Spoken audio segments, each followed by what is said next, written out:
Entonces, no solamente los microorganismos tienen antígenos, no solamente los agentes infecciosos, no.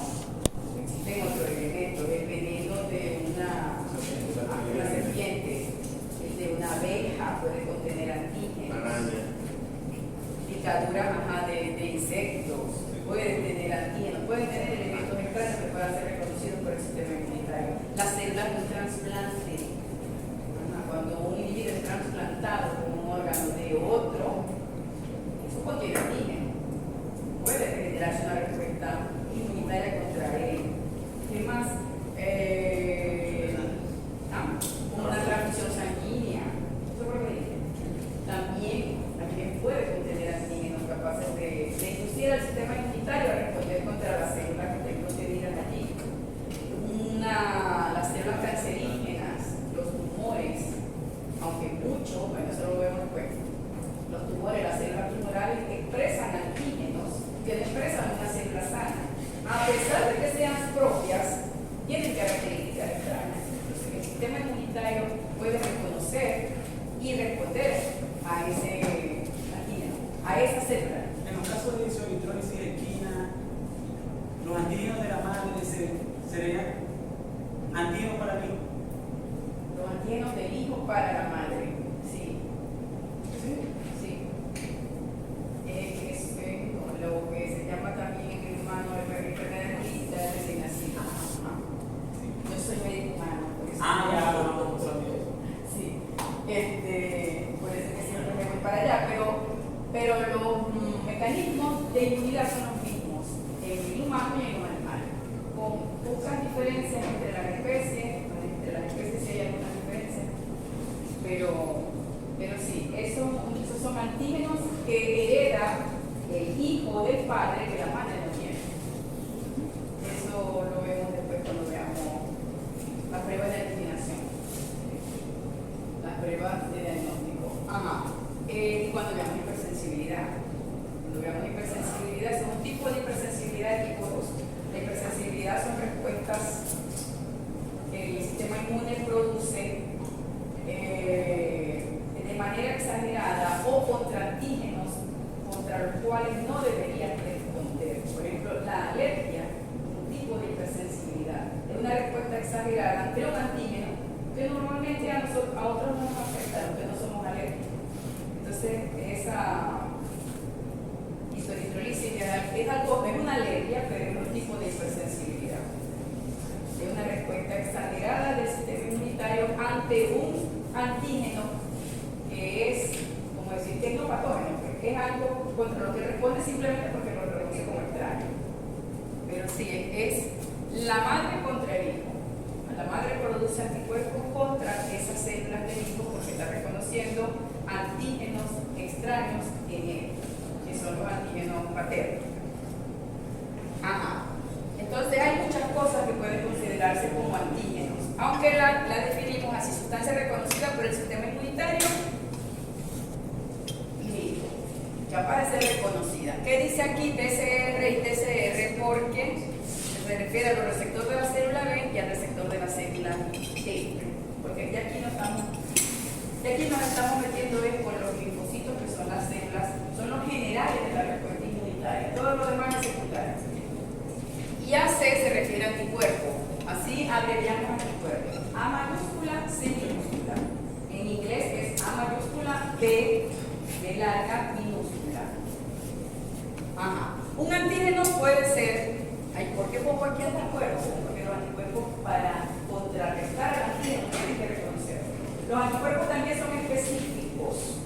Los anticuerpos son sumamente específicos. Y si yo tengo anticuerpos contra el virus de la gripe, ese anticuerpo no va a responder contra los demás virus, mucho menos contra las bacterias parásitos, porque son sumamente específicos. Los antígenos pueden ser proteínas, polisacáridos, lípidos. Hay una variedad en cuanto a la estructura química. Ahora, ¿quién será? Cuando se habla de inmunógeno, buenos días. Inmunógeno es una sustancia que puede ser reconocida por el sistema inmune y además inducir una respuesta contra él. Ya vamos a ver por qué estamos haciendo esa diferencia. Pero yo les acabo de decir que no todos los antígenos,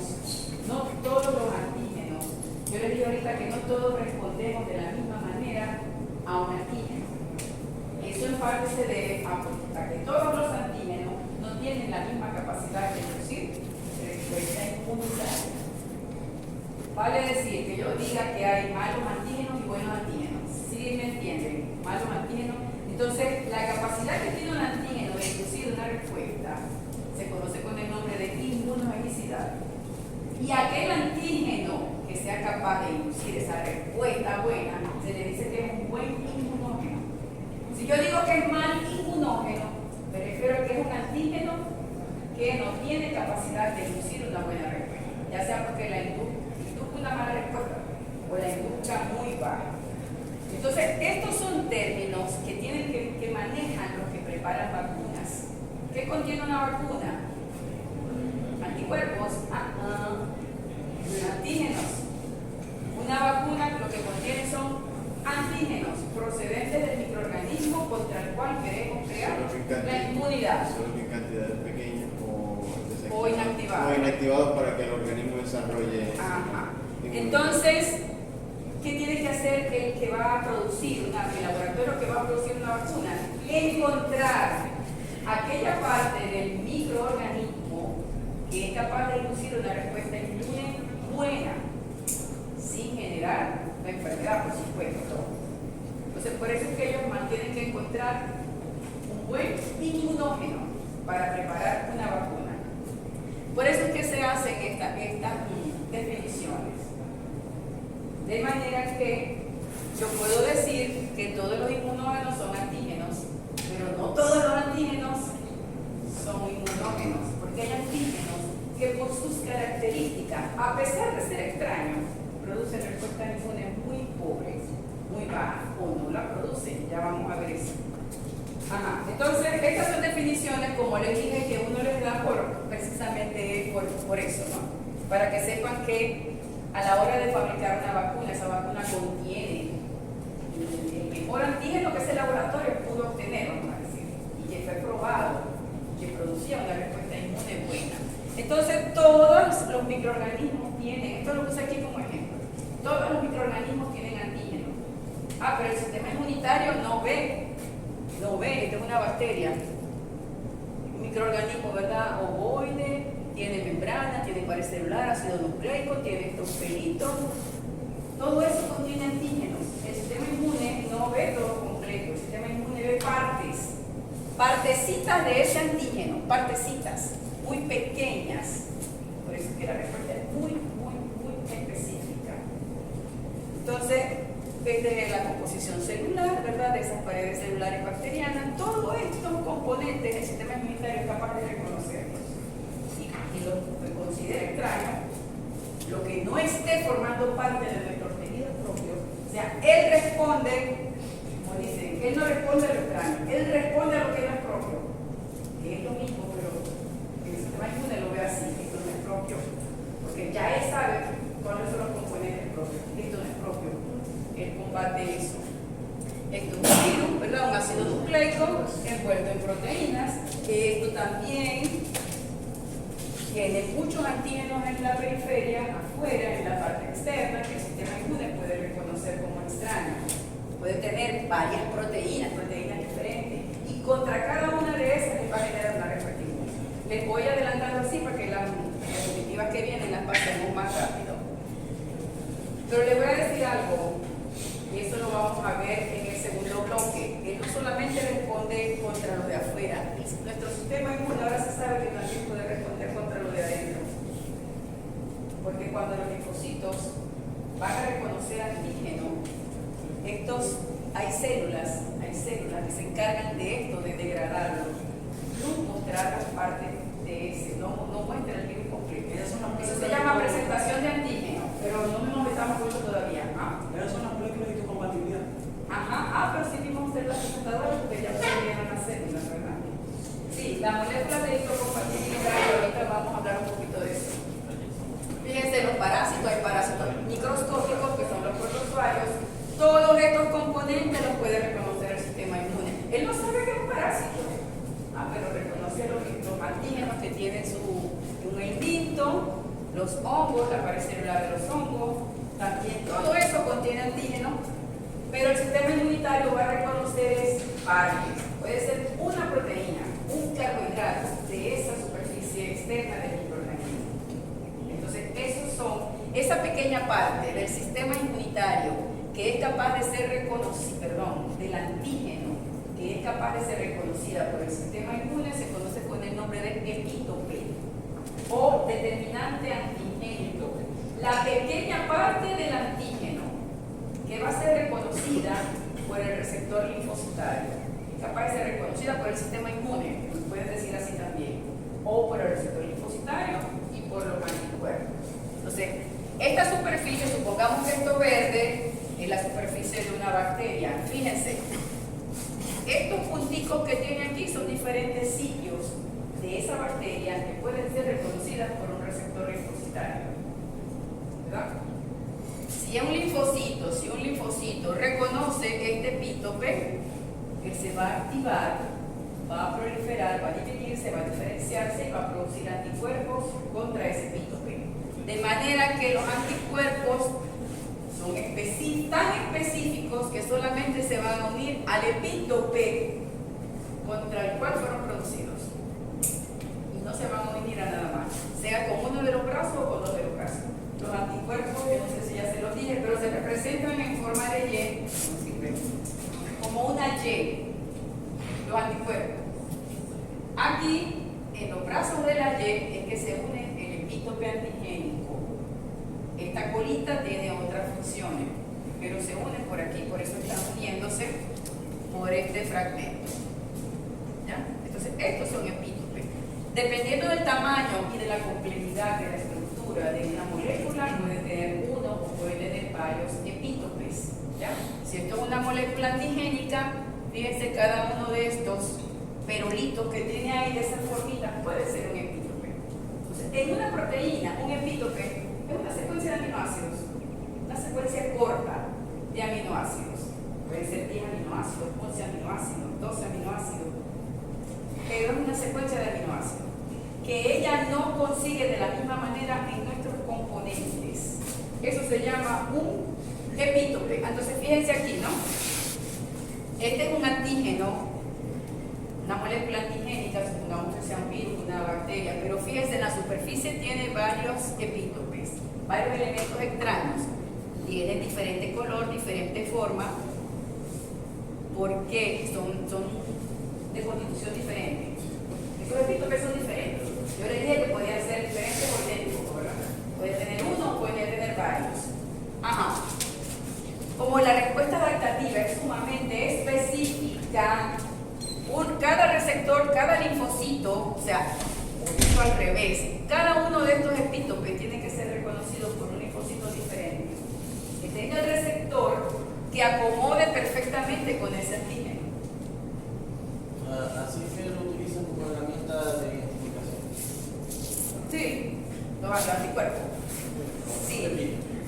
Ya va. Ya te voy a ver si fue lo que me preguntaste. Ajá, ¿qué pasa? Si cada linfocito, si cada uno de estos epítopes es reconocido, aquí están siendo, vamos a poner estos 4. Si cada uno de esos 4 epítopes es reconocido por un linfocito diferente, ese linfocito, cada uno de esos linfocitos se va a activar, va a proliferar, a diferenciarse a célula efectora y va a producir anticuerpos, pero anticuerpos contra ese epítope. Por este epítope azul se le está uniendo este anticuerpo azul porque fueron producidos contra él. Imagínense que ya la respuesta ocurrió, ahora fueron los anticuerpos a enfrentar el antígeno y se van a pegar ¿dónde? Se van a pegar en el antígeno donde la parte que reconoció el linfocito que dio origen a ese anticuerpo. ¿Sí me entienden? ¿Sí me van siguiendo? Ajá. Entonces, cada uno de estos anticuerpos fue producido por un clon de linfocitos diferentes. Por esto es que esta respuesta se llama policlonal. Policlonal. Está constituida, y es lo que ocurre en una respuesta normal, natural. Nosotros producimos anticuerpos dirigidos contra los diferentes epítopes del antígeno que nos está afectando. Ajá. Pero esos anticuerpos, como les dije, como son sumamente específicos, el anticuerpo azul, el anticuerpo anaranjado, el verde, el rojo, fueron cada uno de ellos producidos por un linfocito diferente, ¿ya? Por un linfocito diferente. Eso es lo que ocurre normalmente. No sé si me estabas preguntando, si lo que me estaba diciendo es que ahora producen anticuerpos que son monoclonales. Quiere decir, yo puedo fabricar en el laboratorio anticuerpos contra solo el epítope rojo. Aquí que es el malo, el rojo.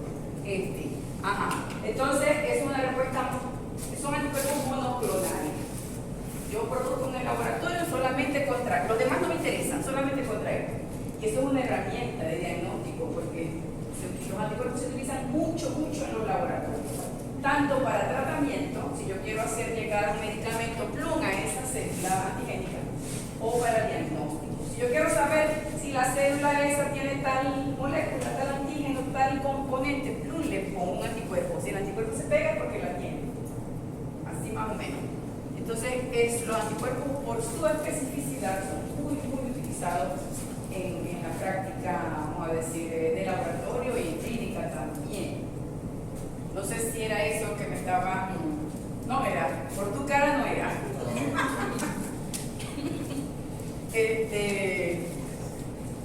Pero no sé, ¿qué era lo que estaba preguntando? Lo que estaba preguntando es si el epítope es como un medio para que el anticuerpo, la célula inmunitaria, lo reconozca para que pueda... Sí, claro, sí. Lo reconoce si ese epítope encaja con su sitio de unión. Sí. Bueno, por eso ahora yo pregunto si lo utilizaba como una herramienta para poder reconocer a mi Pero en el laboratorio. Bueno, Si yo en un laboratorio quiero identificar si es una bacteria X. no, pero en estado normal, no en estado natural. Sí. Entonces, esto fue lo que ya dijimos. Ya dijimos esto. En la especificidad del sistema inmune se debe a que tanto los anticuerpos como los linfocitos solo reconocen a un único epítope o determinante antigénico. ¿Ya? Cada linfocito va a reconocer uno. El sistema inmune puede reconocer miles de millones de antígenos diferentes, pero para cada determinante antigénico, para cada epítope se inducirá un linfocito específico. Existirán tanto linfocitos estimulados como determinantes antigénicos que estén en esa molécula antigénica. Eso se refiere a la especificidad. Solamente se va a activar aquel linfocito cuyo receptor tenga o sea específico para ese antígeno. Esos epítopes, aquí esto lo voy a dar rapidito porque esto les interesa a los que fabrican esas vacunas, a ustedes no mucho. A menos que de aquí surja claro, pues tiene un investigador que vaya a trabajar en un laboratorio produciendo vacunas. Fíjense, los epítopes se clasifican. No, vos te vas para allá, para el monte a mí sí me gusta la parte de investigación. Los epítopes se clasifican de diferente manera. Fíjense aquí, determinante conformacional y determinante lineal. Determinante es lo mismo que decir epítope. ¿Qué es un epítope lineal? Aquel que está formada por residuos, si es una proteína, o residuos de aminoácidos que están continuos en la secuencia primaria de la proteína. Están continuos. Por ejemplo, esto que está aquí es un epítope lineal. Están constituidos por, supongamos que es una proteína. Son aminoácidos que están continuos en la cadena, uno detrás de otro, ya, es lineal. Conformacional ocurre en las proteínas cuando es la conformación terciaria, el plegamiento de la molécula de proteína puede ser que si esta proteína cuando está en su estado plegado, puede ser que los aminoácidos que estén presentes en este pliegue, en este y en este, están juntos por la conformación esa globular de la proteína, puede que juntos sea un sitio capaz de ser reconocido como extraño por el sistema inmune.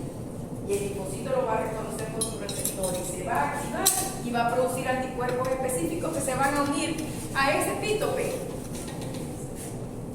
conformacional. Pero ¿qué importancia tiene esto en la práctica? Que si yo esta proteína la desnaturalizo por método químico, método físico, por calor, la despliego, el epítope conformacional se pierde, ya no existe. Y los anticuerpos que fueron producidos contra este epítope ya aquí no van a reaccionar contra la molécula desnaturalizada, solo en la molécula nativa. ¿Por qué? Porque aquí me van a quedar los aminoácidos aquí, otros aquí, los otros aquí, los otros aquí. Los voy a descomponer. ¿Sí entienden? Ya el epítope no existe. Entonces, eso, la persona que está fabricando esas cosas para inmunizar, tiene que tener en cuenta esto. ¿Ya? Porque ellos van a encontrar, ellos tienen que encontrar el antígeno, el epítope que induzca la mejor respuesta. Los determinantes lineales no tienen ese problema. Si yo tengo este determinante lineal aquí, cuando yo despliego la proteína, el determinante se me va a seguir, así desnaturalice, este determinante sigue estando presente aquí, no se destruye por la desnaturalización, la modificación de esa molécula antigénica. Esa es una cosa, conformacional y lineal. La otra clasificación los divide en accesibles u ocultos, por lo que sería lo mismo que inaccesible. Accesible es si está en la superficie de la molécula antigénica. Perfectamente el linfocito lo puede reconocer y puede producir anticuerpos que se van a unir a ese determinante porque está accesible. Pero hay otro que en el caso de las proteínas, no nos habla mucho de las proteínas porque las proteínas son las moléculas más inmunométricas. Puede ser que en el desplegamiento de la proteína haya un determinante que esté oculto dentro, un buen determinante, un buen epítope. Si está oculto, los linfocitos no lo van a poder reconocer. Y el anticuerpo por supuesto, no se va a producir, no se va a unir. Pero si yo despliego la proteína, este epítope lo voy a poner en evidencia. Y ahí sí va a poder ser reconocido y ahí sí van a poder unirse los anticuerpos. Entonces, por ejemplo, este epítope es lineal, accesible. Este epítope es oculto o inaccesible y también lineal. Este es conformacional accesible, o sea, las dos clasificaciones se pueden unir. No me están entendiendo mucho. Por las caras. Lineal, conformacional, accesible o oculto. No, para el examen. No siempre lo pregunto en el examen. Aquí está mejor explicado. Tiene un epítope lineal, este es un epítope conformacional. La conformación de la proteína de plegamiento acerca unos residuos que puede ser que el sistema inmunitario, esa combinación lo reconozca como extraña y va a producir anticuerpos contra ella. Esto es un epítope lineal, esto es un epítope conformacional. No. También ya se lo he dicho. Una molécula, dependiendo del tamaño, dependiendo de la estructura, puede tener uno o varios epítopes. Si la molécula es pequeña, muy sencilla, en el caso de los actenos, ya vamos a ver que es un acteno, puede tener un único epítope, uno solito ya. Esa molécula, por supuesto, no es un buen inmunógeno, ¿verdad? Un solo sitio para ser reconocido. Ustedes dirían, no es más fácil para el sistema inmune reconocerlo. No. Ya van a ver por qué. Fíjense aquí. Hay moléculas que tienen varios epítopes, pero iguales. El mismo repetido. Generalmente son carbohidratos. Pero hay moléculas que tienen varios epítopes y de diferentes tipos. Esas son generalmente las proteínas. Las proteínas pueden llegar a ser moléculas muy complejas y tener muchos epítopes de diferentes formas, de diferentes tipos. Por eso es que las clasifican así: unideterminante, univalente, un solo epítope de un solo tipo. Este es unideterminante, polivalente, un solo tipo pero muchos. Multideterminante, univalente, uno de cada tipo, de varios tipos pero uno de cada tipo. Y si tenemos varios tipos, multideterminante, polivalente. Y son las proteínas más complejas. Y esta es una de las razones por las cuales las proteínas son las mejores antígenos. Una de las razones. Entonces, pero ¿por qué? Si ustedes dirían, pienso yo, ¿no? Pero esto es más fácil de reconocer que este monteñero que hay aquí, ¿no? Pero no, mientras más sitios diferentes tenga un antígeno, va a ser mejor reconocida por el sistema inmunitario. ¿Por qué? Porque hay más probabilidades de reconocimiento. Tenemos más probabilidades aquí de que tengamos en nuestro repertorio un linfocito, aunque sea uno capaz de reconocer uno de estos epítopes, para poder responder a él. Si no tenemos, nos vamos a responder a este acteno. Si yo no tengo el linfocito BOT que tenga el receptor específico para reconocer este epítope, me fregué, no lo voy a reconocer ese antígeno, no voy a responder a él. ¿Ya? Necesitamos que el sistema inmune responda, si es algo extraño. Bueno, no siempre, pero normalmente cuando nos queremos defender de un elemento infeccioso. Mientras, esto es lo mejor para la respuesta inmune, mientras más compleja sea la estructura, más sitios va a tener de reconocimiento y la respuesta inmunitaria va a ser mejor. Mientras si tenemos varios linfocitos estimulados, igual, mucho mejor todavía. Ajá. Pero, profesora, ¿y qué pasa cuando solamente hay células inmunitarias y no hay para cubrir dicha? No es necesario cubrirlo, el antígeno. Se necesita de todo lo Anticalórico. de todo lo inmunitario para poder alcanzar esa célula. ¿Se necesita de todo o solamente de alguna?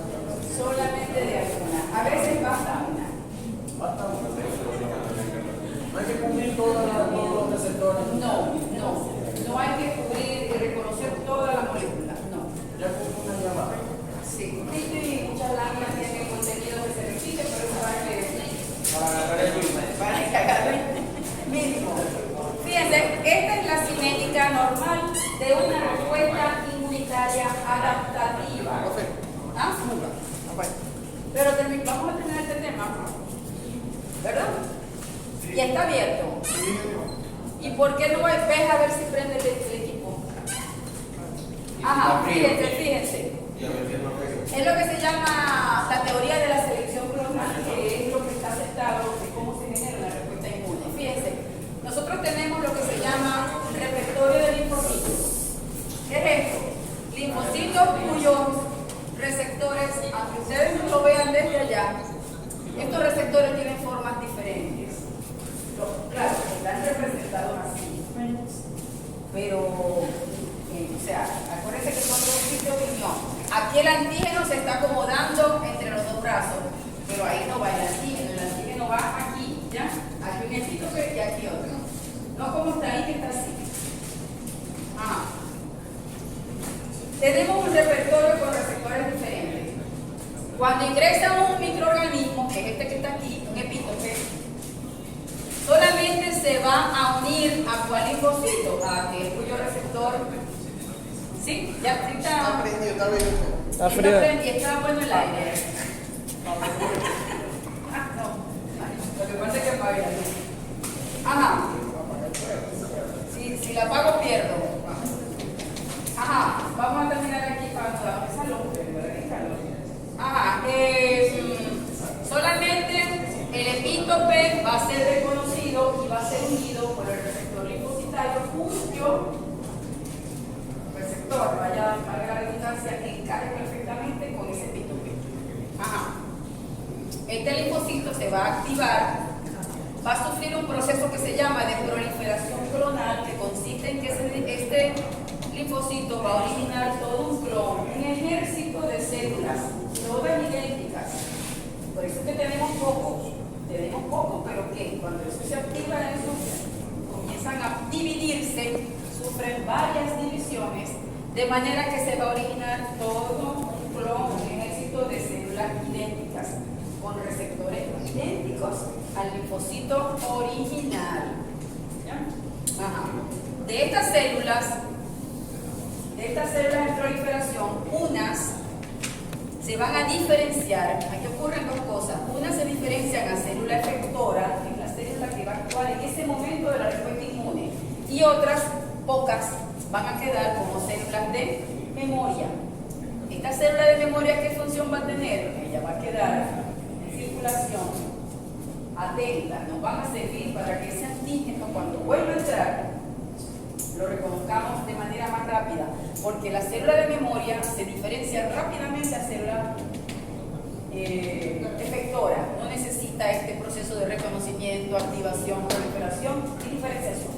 Pues ella directamente pasa a transformarse en célula efectora y comienza a producir los anticuerpos. Pero ¿cuál de los dos grupos es el más efectivo contra el cáncer? No porque este es que va a actuar en el momento. Estas quedan guardadas de reserva. Como habilitantes. Ajá.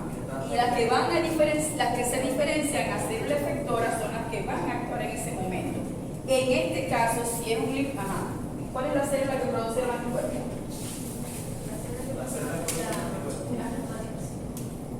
La plasmática viene de dónde? De la célula. Ajá. Entonces, en este caso es una célula B, porque aquí tenemos anticuerpos. Los linfocitos T no producen anticuerpos. Ajá, voy a preguntar eso en el examen. Ajá, fíjense. Ajá, fíjense. Este es un linfocito B ya proliferado, pero ya esto es una célula plasmática. La célula plasmática es un linfocito B diferenciado a célula productora de anticuerpos. De aquí en adelante esta célula ya no va a reconocer nada, sino va a producir. Claro, a veces me repito cosas para recordar de las ya pasadas, de las que ya le envié de forma virtual para afianzar. Ajá. Entonces, esta célula va a producir anticuerpos y por eso se llama efectora. La de memoria no va a producir anticuerpos en ese momento. Entonces, esto es lo que se llama la teoría de la selección clonal y es lo que está aceptado pues, actualmente de cómo sucede la respuesta inmune. Igual ocurre para los linfocitos T, con la diferencia de que el linfocito T no va a producir anticuerpos, sino que origina o TCD4 o TCD8, o sea, célula citotóxica o célula. ¿Cuántas poblaciones de linfocitos T hay? ¿Cuántas? Pregunta fija, pero fija el examen. ¿Los qué? ¿Y los otros son? Citotóxicos y colaboradores. Yo voy a pasar esto porque esto es lo mismo. Bueno, no es lo mismo. Sí, citotóxicos y colaboradores. TH. ¿Cuántas poblaciones de linfocitos hay? Les puedo preguntar.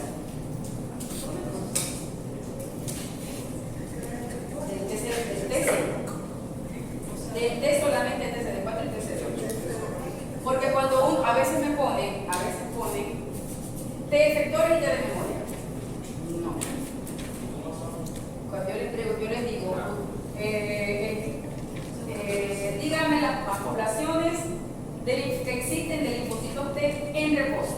En reposo quiero decir que no hay reconocimiento de antígenos todavía. Nosotros tenemos en circulación linfocitos TCD4 y TCD8. Desde que ese linfocito se origina y sale del timo, se origina de la médula ósea y sale del timo como TCD4 o TCD8. Una de dos, puede ser las dos cosas. Pero tenemos TCD4 y TCD8 en reposo normalmente. ¿Ya?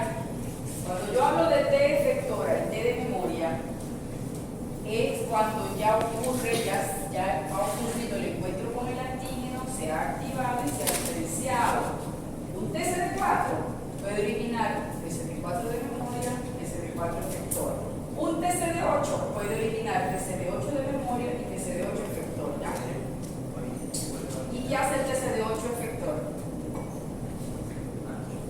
¿Qué hace? ¿Cuál es la función del TCD8? Activa respuesta inmunitaria adaptativa. No, el efector. ¿Por qué se llama citotóxico? ¿Por qué se llama citotóxico? Le estoy preguntando a ver si han leído las clases. ¿Por qué se llama citotóxico? ¿Cuál es su función efectora? Cito, ¿qué quiere decir? Cito, célula. Y tóxico, mata células. Destruye células Tóxico para la célula. extrañas, ya sea células que estén infectadas, ya sea una célula tumoral, una célula infectada por virus. Pero Ya. cuando la TCD8 La TCD4, ¿qué función efectuada tiene? ¿Por qué se llama? Bueno, ella lo dijo. ¿Por qué se llama colaborador? Colabora con otra célula. Puede ser la TCD8. Pero el colaborador, él colabora con los, él no trabaja, no, directamente, como el TCD8. El TCD8 agarra la célula y se enfrenta con ella y la mata. Pero el TCD4 se queda y lo que le envía es ayuda a otra célula para que ellas actúen. Entonces, ¿Cómo colabora con esa célula? quiere decir que Los muchachos que ya viste uno. Bueno, entonces la TCD4 es de apoyo, porque la TCD8 es imparcial con cualquier célula. La infectada la mata, eso no perdona. Ahí no perdona, así sea una célula propia. O sea, imparcial. No. Y la reconoce que tiene un extraño en la mata. Sin preguntar. La TCD4 lo que hace es producir unas sustancias que se llaman citocinas. Esa sería la respuesta si te lo pregunto. Citocinas que van a activar a otras células. Eso no lo entendí. Eso no lo entendí. Siempre me confundió. Tiene que, no se tiene que poner con esos conceptos, porque esos conceptos son los que uno pregunta en la parte básica, en un examen. Y esas citocinas actúan en qué células.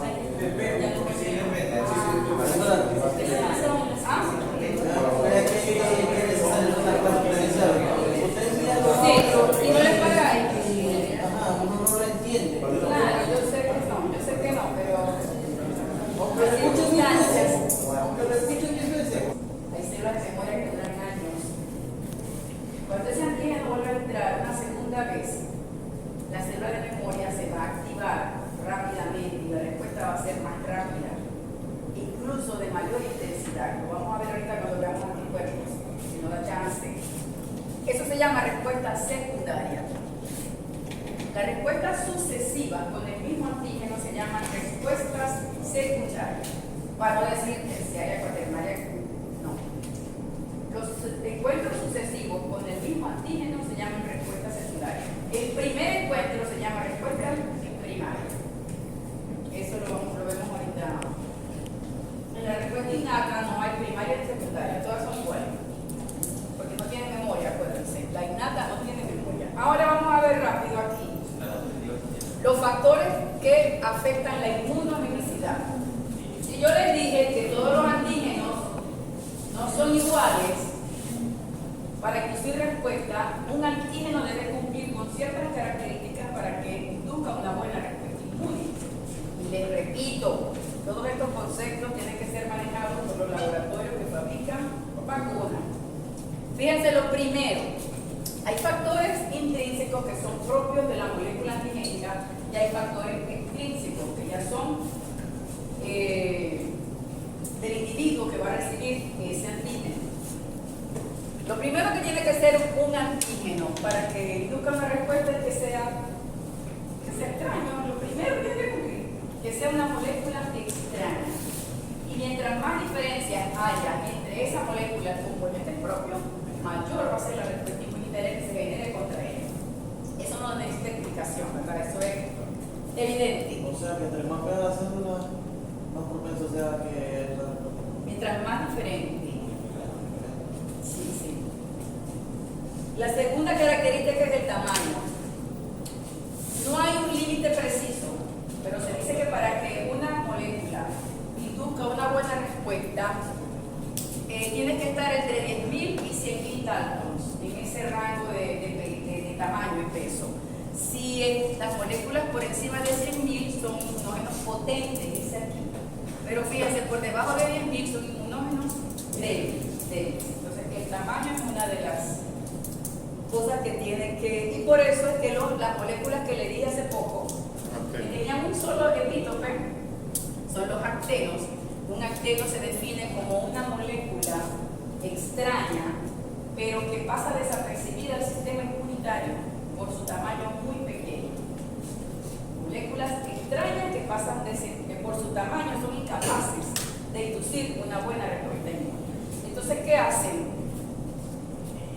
tiene interés práctico e interés, vamos a decir, en los laboratorios en la clínica. Como vamos a tener que cambiar ahorita porque... Ajá, fíjense aquí.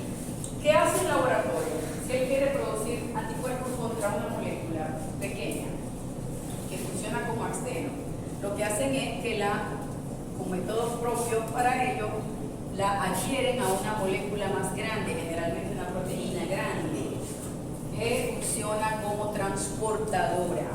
Y esto lo utilizan para la fabricación de los anticuerpos. Producir anticuerpos en un laboratorio es relativamente fácil. Si a un animal de experimentación yo le inoculo la molécula contra la cual quiero fabricar anticuerpos, ese animalito va a responder y luego yo lo que tengo es que rescatar ¿qué muestra voy a agarrar? ¿Dónde están los anticuerpos? Ajá. Voy a extraer la sangre, voy a separar el suero y en ese suero yo voy a tener los anticuerpos que ese animal produjo contra ese antígeno que le inoculé. Ajá. ¿Y por qué están en el suero? Porque los anticuerpos son moléculas solubles, secretadas al espacio extracelular por la célula plasmática, ¿no? Por eso es que si yo voy a medir anticuerpos, yo tomo muestras de suero. Ajá. Entonces, esto tiene interés práctico por eso en la clínica, ¿no? Pero también tiene interés, en el laboratorio. En la clínica porque hay sustancias que funcionan como antenos cuando son introducidas a un microorganismo. Y esta es la base de muchas reacciones a medicamentos. Hay medicamentos, por ejemplo, aquí está un antibiótico, la penicilina, un antibiótico muy viejo, muy antiguo, pero se descubrió este mecanismo así. En ciertas personas hay metabolitos de la penicilina que se pegan a proteínas propias, ya sea una proteína que forme parte de una célula, ya sea una proteína soluble de las que circulan en sangre. Se pegan. Entonces, si este es, vamos a decir, este es el medicamento, esta es la droga, y esto es la proteína propia, la que está en azul, esta es la proteína, se le pega, ya esta proteína pasa a ser algo extraño al sistema inmune. Y esto origina entonces una reacción inmunitaria. Y esta es la base de esas reacciones. No es el único mecanismo, hay otro mecanismo. Pero esta es una de las razones por las cuales ciertos medicamentos provocan alergia. Esta es una manera de inducirla. Ese medicamento origina un metabolito que se le pega a un componente propio. Ya ese componente propio está siendo modificado, va a ser visto como extraño por el sistema inmune, genera una respuesta contra eso. Esa es la importancia de los actenos. El otro factor es la composición química. Si tenemos estos cuatro tipos de, vamos a decir, de biomoléculas, hay proteínas, lípidos, carbohidratos y ácidos nucleicos. Los antígenos pueden estar constituidos por cualquiera de esos cuatro o por combinaciones de esos cuatro. Pero las estructuras más inmunogénicas son las proteínas, ya se los dije, las más inmunogénicas. Primero, por el número de epitopes que pueden llegar a tener, y segundo, no se los he dicho todavía, pero no sé si en la clase de células extrañas, el linfocito T solamente puede reconocer proteínas. Los linfocitos T solamente se activan con epitopes proteicos. Ajá. En segundo lugar están los carbohidratos, luego los lípidos y por último los ácidos nucleicos. Entonces, este es el orden de mayor a menor de inducir respuesta inmune en estos componentes. Claro, si a un carbohidrato yo lo ligo o a una proteína, por ejemplo un carbohidrato, lo ligo con proteínas, con una lipoproteína, ya eso es un mejor antígeno que un carbohidrato solo. Ajá. Ay, no, vamos a parar aquí porque de verdad que ya tengo mucho calor. La complejidad de la estructura. Mientras más compleja sea la estructura de una molécula, mejor respuesta inmune va a inducir. Porque esta no tiene aire central, sino directo para acá. Mientras más compleja la estructura, mejor va a ser la respuesta inmune. Ajá, yo le pregunto a ustedes, ¿a dónde hay mayor respuesta inmune? ¿En una estructura sencilla o en una estructura compleja? Compleja. En una estructura compleja. Ajá. Entonces, por ejemplo, si yo tengo, en este caso, un carbohidrato, un homopolímero, ¿sí? yo tengo una cadena que está constituida por unidades repetidas del mismo elemento, del mismo componente, esto va a tener epítopes, va a ser como equivalente multideterminante, va a tener muchos epítopes pero repetidos, la misma estructura del epítope. Entonces, esto tiene menos ninguna unicidad que si yo tengo una cadena en donde los elementos que la conforman son diferentes. Aquí va a haber más epítopes que aquí, o sea, más epítopes diferentes, de diferente estructura. Entonces, esto sería un mejor inmunógeno que mientras más compleja, más diferente sea la estructura de la siguiente, mejor va a ser la respuesta inmune. Y esto es lo que decíamos hace rato con las moléculas de histocompatibilidad. Por eso se dice que la respuesta inmunitaria también está gobernada en parte por genes. Y alguien salió, todos están adentro. Salió algo. Porque si no, los que vienen a presentar exámenes se empiezan a meter. Es lo que se llama el genotipo del individuo. Los genes del individuo también influyen en el tipo de respuesta. Entonces ya esto es un factor extrínseco, ya no depende de la molécula antigénica, sino del individuo que va a recibir la inmunización. ¿Y por qué los genes intervienen en la respuesta inmunitaria que nosotros, que cada uno de nosotros generamos? Porque existen unas moléculas que se llaman moléculas MHC, que viene del complejo mayor de histocompatibilidad, la inicial en inglés, que se encargan de presentar los antígenos a los linfocitos T.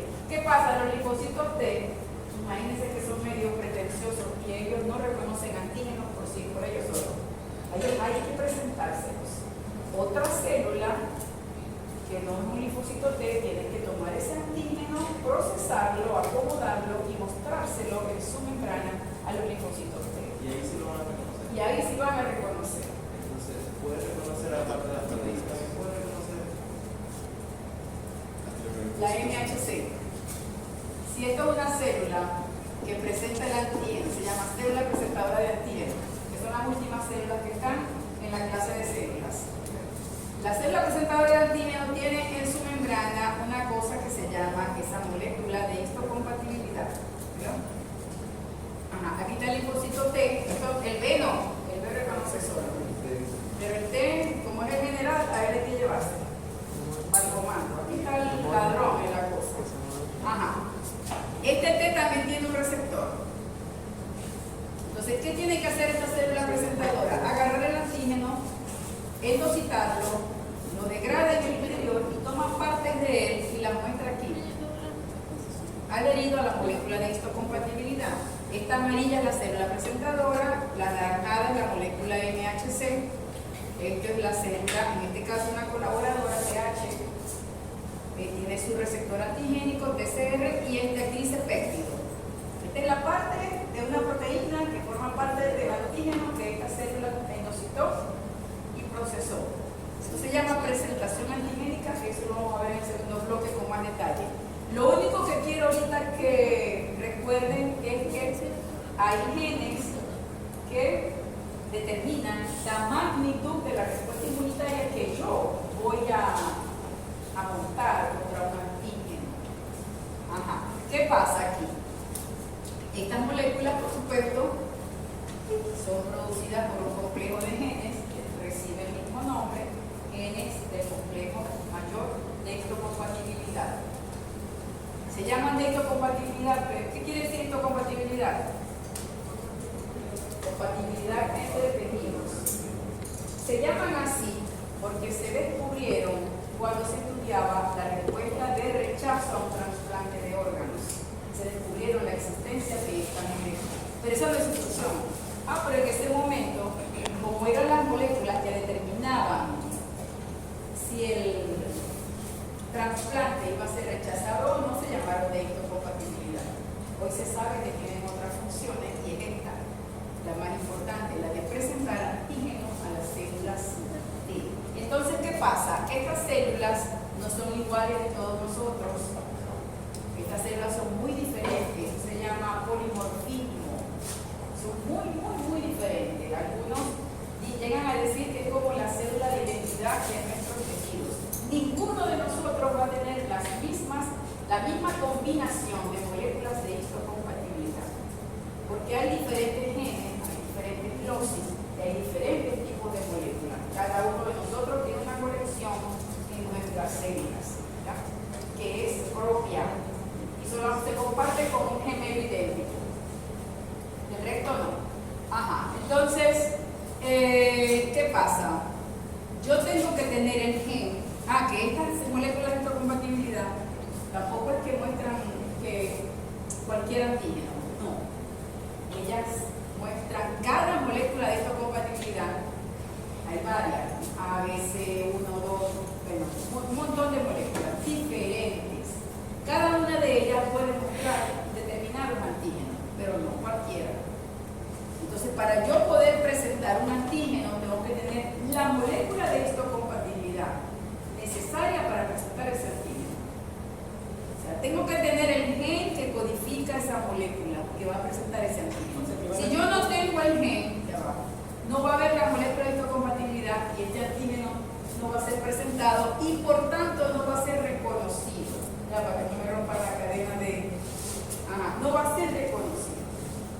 Si yo tengo el gen, ahí sí voy a producir la molécula X que va a presentar específicamente ese antígeno y va a poder ser reconocido por el sistema inmune. Si no, no va a haber respuesta adaptativa.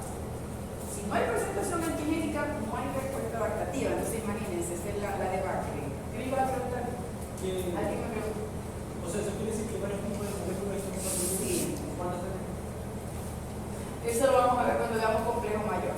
Pero hay miles de moléculas diferentes, porque cada uno de los dosis tiene, ¿cómo se llama eso? Alelos. Tiene muchos alelos. Hay varios loces. Hay varios alelos en cada loce. Y eso se determinaba antes por técnicas que se llamaban serológicas. Ahora se hace por ADN. Entonces, por ADN se encuentran más variantes todavía. Entonces, son muchísimas.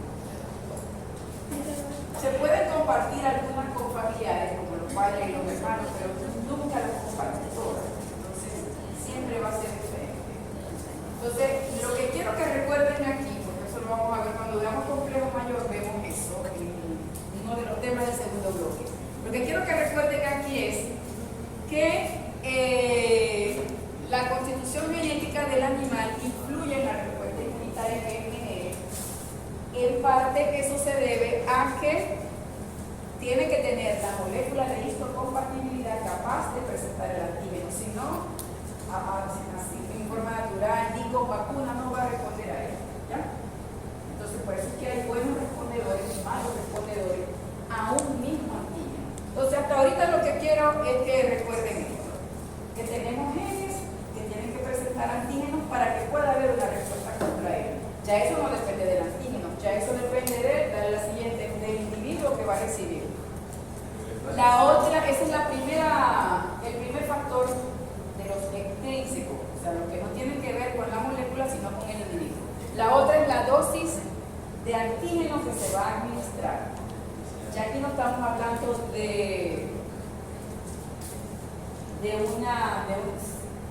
aquí estamos hablando de inmunización, ¿no? Cuando queremos introducir un antígeno a un individuo para que genere una respuesta. Fíjense la dosis del inmunógeno que nosotros coloquemos. Vamos a ponerle bastante para que la respuesta inmunitaria sea grande. No, eso no funciona así. El sistema inmunitario, cuando hay muy bajas dosis y muy altas dosis de un antígeno, él más bien induce tolerancia. Tolerancia es falta de respuesta a un antígeno. Falta de respuesta. Hay tolerancia de zona baja y tolerancia de zona alta. El sistema inmune responde mejor a la dosis intermedia de un antígeno. ¿Y cuál es la dosis intermedia? No hay límite preciso. Eso va a depender de la especie donde se esté inoculando el antígeno y del antígeno que se esté inoculando. Por eso es que hacen las pruebas en animales de laboratorio. Tienen que hacer pruebas de dosificación hasta encontrar aquella dosis que que induzca la mejor respuesta inmune. Pero yo no puedo ni aumentarla, ni mucho menos ponerle poquito, porque ese animalito está enfermito, no le va a poner toda la vacuna. No, porque ya eso está calculado.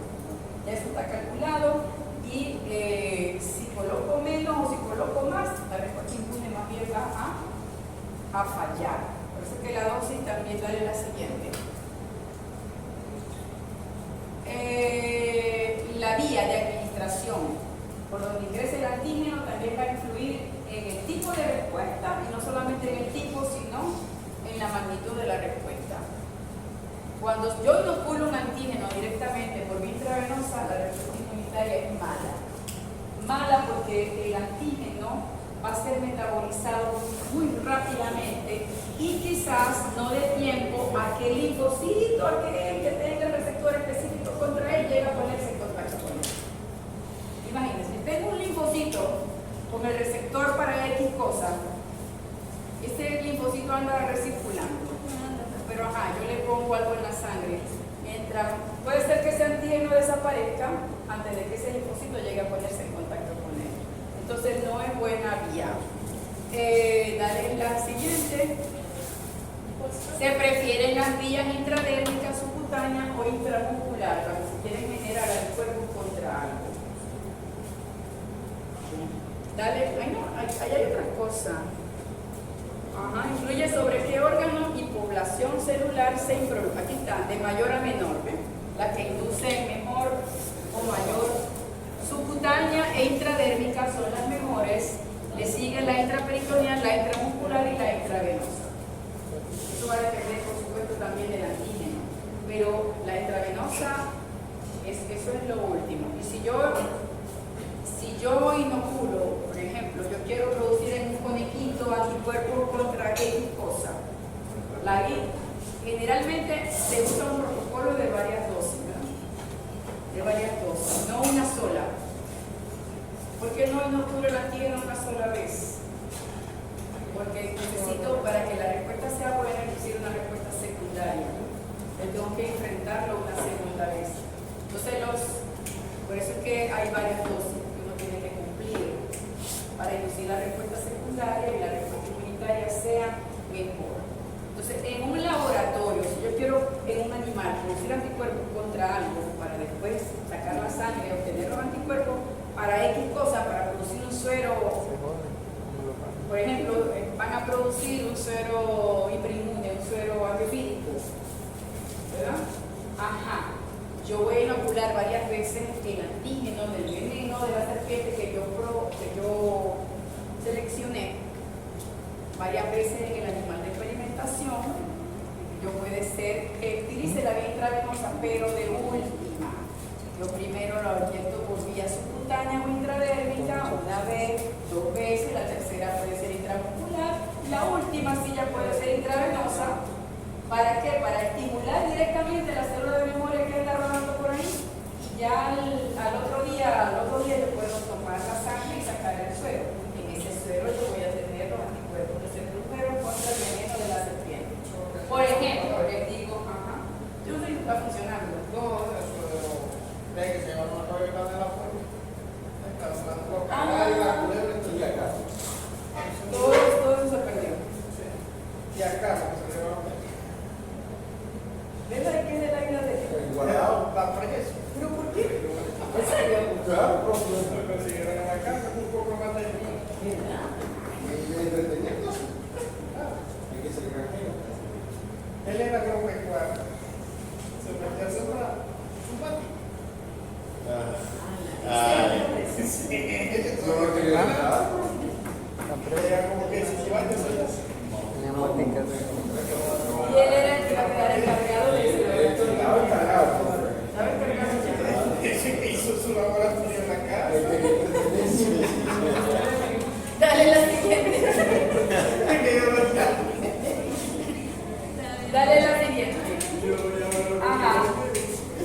El último de los factores que pueden influir en la capacidad de respuesta es el uso de adyuvantes. En la capacidad de respuesta que tenga un individuo contra un antígeno. Adyuvantes son sustancias que cuando se inoculan junto con el antígeno, mejoran la respuesta inmunitaria que se genere contra él. Se llaman adyuvantes.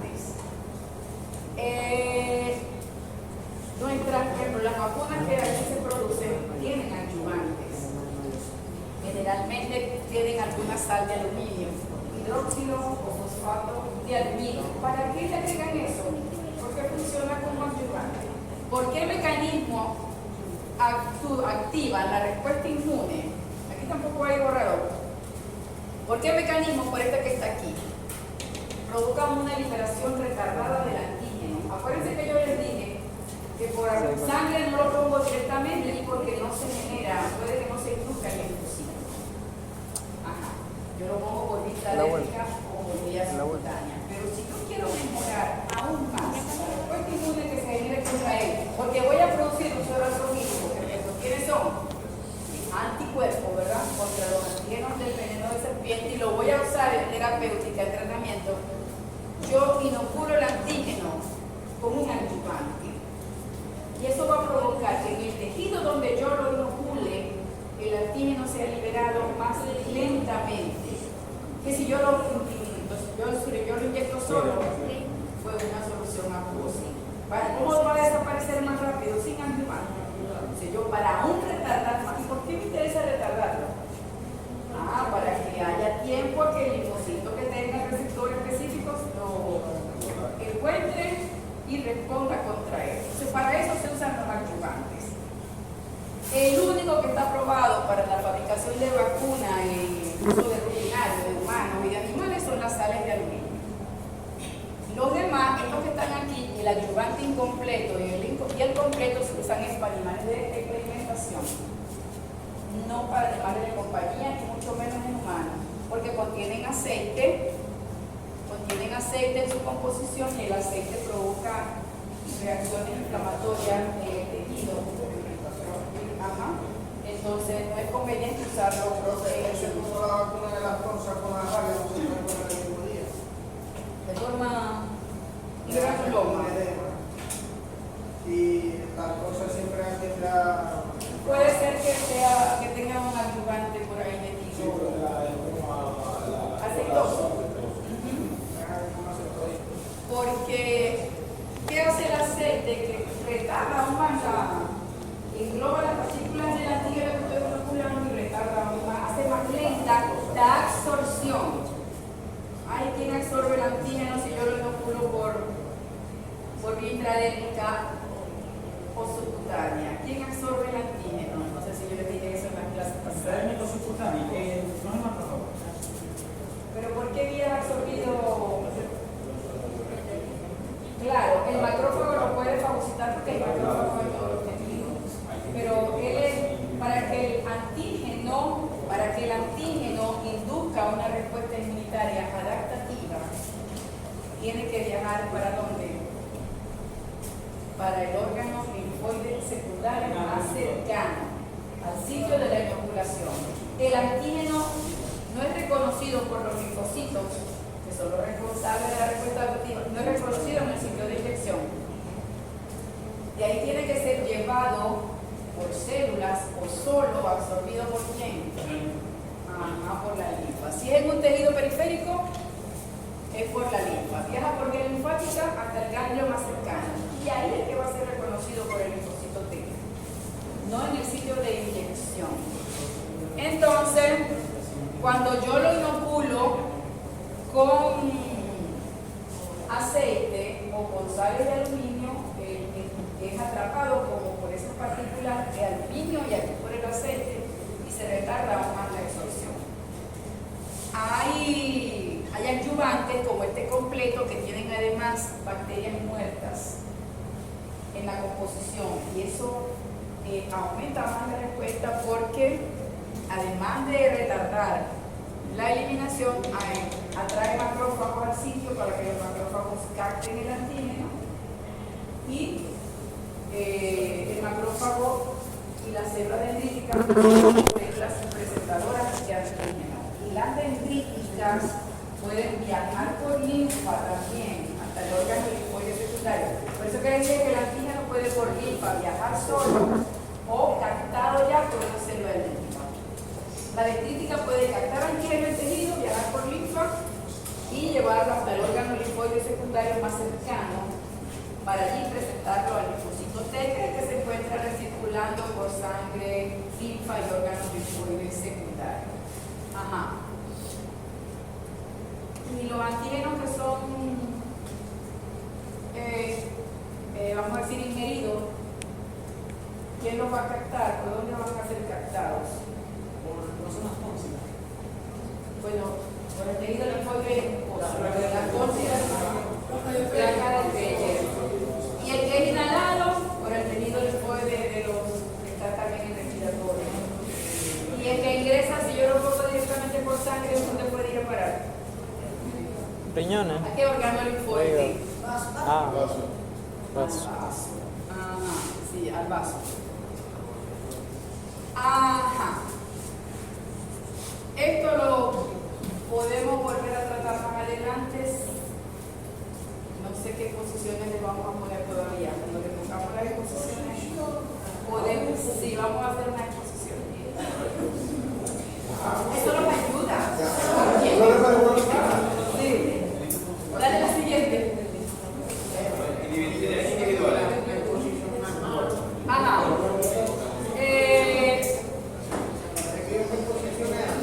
Esta es una forma, o vamos a decir que es la forma más, que son cortas, las posiciones corticas.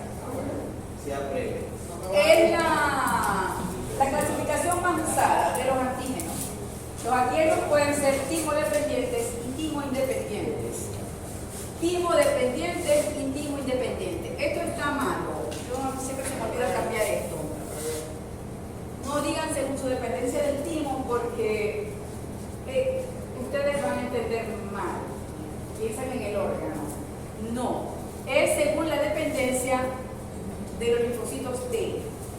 Si necesita un antígeno timo dependiente o timo independiente, se refiere a si ese antígeno necesita de que participen la célula T y la célula B para la producción de anticuerpos.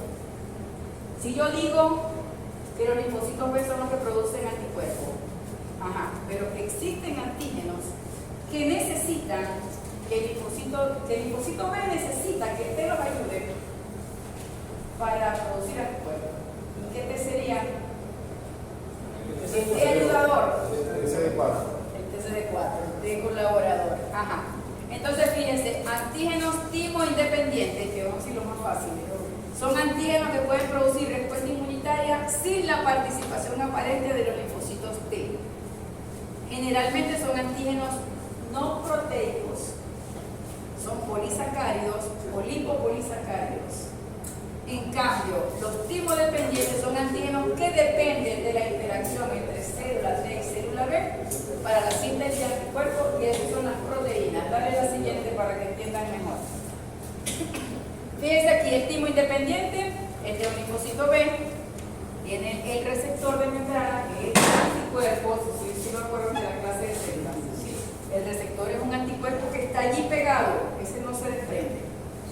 La función es reconocer antígeno, y aquí lo está reconociendo el circulito amarillo en el antígeno. Ajá. Esa célula B se activa, se transforma a célula plasmática y comienza a producir anticuerpos. Generalmente IgM es el principal anticuerpo que se produce aquí contra este tipo de antígenos que son polisacáridos, lipopolisacáridos. El B lo puede reconocer solo y llegar a producir respuesta contra él. Pero dale, si es una proteína, esto es un antígeno timo independiente que vimos ahorita. Si es una proteína, la célula B no puede reconocerla él solo con su receptor de membrana. Necesita de la ayuda del TCD4. Entonces, ¿qué hace la célula B? La célula B también funciona como célula presentadora para este tipo de antígenos. La célula B endocita el antígeno, lo internaliza, lo procesa, que quiere decir que lo divide en fragmentos, y esos fragmentos los muestra en la membrana con una molécula de histocompatibilidad. Aquí está el antígeno en la molécula de histocompatibilidad que está sobre la membrana de la célula B. ¿Qué hace entonces el TCD4? El TCD4 reconoce ese antígeno que le está siendo presentado, se activa y va a producir. ¿Qué produce? ¿Qué les dije yo hace ratito que producía para ayudar? Citocinas. Produce citocinas que van a actuar contra esta célula. ¿Ya lo rayé? ¿No bajaron el...? No. Igual no escribe. Que van a actuar contra esta célula B. Y esta célula B entonces se va a diferenciar de la célula plasmática, va a producir anticuerpos. O sea, el linfocito B solamente reconoce solo antígenos de tipo carbohidrato. Para producir anticuerpos contra una proteína necesita de la ayuda del linfocito D. Y por eso es que se hace la diferencia entre timo dependiente y timo independiente. ¿Cuál es la siguiente? Entonces, ¿cuál es el problema? Que las respuestas antígeno timo independiente generalmente son respuestas inmunitarias muy pobres y principalmente a IgM. En cambio, las TD produce el IgM, las T dependiente y producen también IgG. Y la IgG es mejor anticuerpo que la IgM. Por eso es que esta respuesta es mejor que esta. Por eso es que también las proteínas son los mejores antígenos, porque producen respuestas a diferentes clases de anticuerpos. Dale la siguiente. Y el óptimo independiente, la memoria inmunológica es muy pobre también. Ya.